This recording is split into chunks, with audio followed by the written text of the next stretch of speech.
I think most of us would love to be able to start a multi-million-dollar online business with no risk, no investment, no money. And if you believe everything you see about dropshipping on social media right now, well, it's all going to be very easy. But let me tell you that most of what you see online is complete BS. By the end of this video, you're going to know the easiest way to legitimately start an online dropshipping business, and it will legitimately work. But be careful, because those big websites are using influencers as affiliates just to convince you that it's your path to easy passive income. You just have to do a free course, subscribe to whichever website they're recommending, and it's going to be simple to make a lot of money. This works really well for them because of Marketing 101. If you're trying to sell something such as a course or a business model, you need to convince people that they can actually do it. If you tell them it's difficult in any way, straight away, you're going to lose a lot of customers.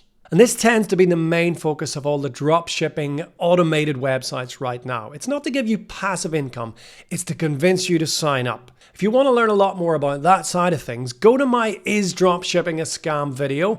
There I do a deep dive on all the pros and cons of the popular dropshipping models. If you don't already know me, my name's Darren and I have over 25 years experience in e-commerce, and I've built my own multi-million-dollar brands. I've won national awards for e-commerce and retail in multiple countries. You could say when it comes to e-commerce or selling something online, I kind of know what I'm talking about. Now, at the start of this video, I promised you a dropshipping model that actually works. It is very possible to do, and in fact, it's something that I've done many times for my businesses, and I've helped others to successfully launch a business just like it. So let's take a look how you should actually start a dropshipping business with no money, without any subscriptions to any dodgy websites that are just there to waste your time and take your money. The very first thing we're going to need to consider is a niche.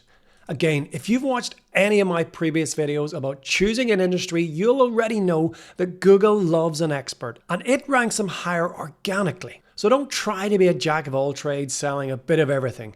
You must niche down and become an expert in your industry. And it's not just Google, customers will prefer this too. So when thinking about your niche products, you need to make a decision on small or large items.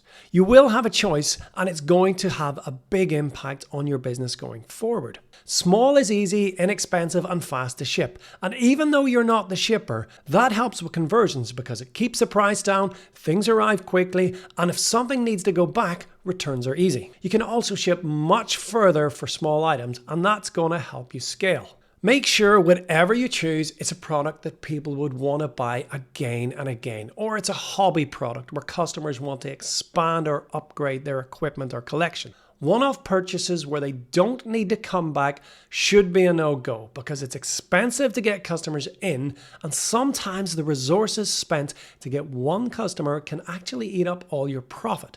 But if those customers want to come back and buy again and again, once you've got that customer in, the strategy is to get them to buy more products via good quality, good service, and communicating, because all of those things are free, and it then makes your business very profitable.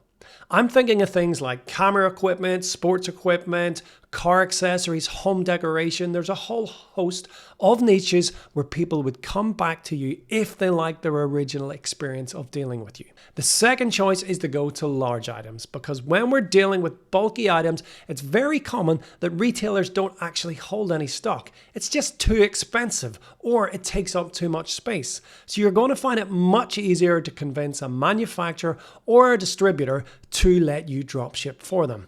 But make sure you're dealing with people in your country, because those large items will be very expensive to transport, and the further away they are, the more difficult and expensive that is. And if something gets broken or is just incorrect, it's going to be expensive to solve. And again, when it comes to those large items, you've got to look for items that will give you repeat business or need some sort of service.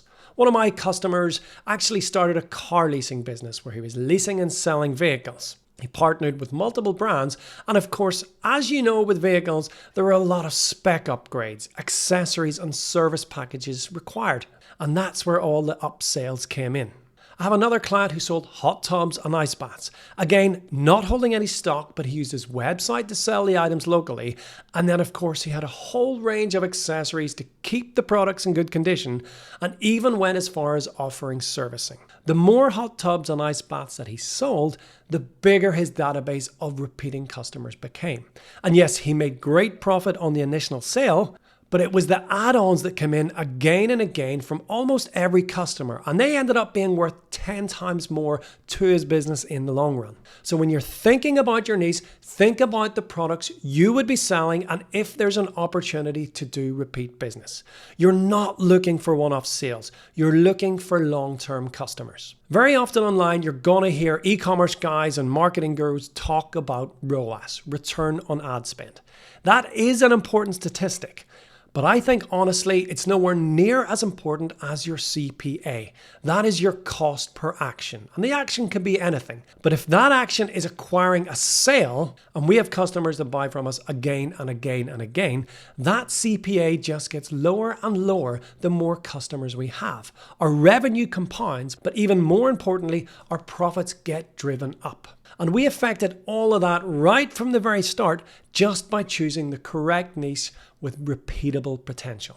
If you want to learn lots more about sourcing products, check out my other videos where we take a look at all your best options and some of the worst that most people are still doing today, and it's killing their businesses. So thank you for listening, and if you want to learn more about real e-commerce business, I'm not just some affiliate marketing guru looking for affiliate subscriptions, follow my channel. I'm just getting started and there's a lot more really good information to come.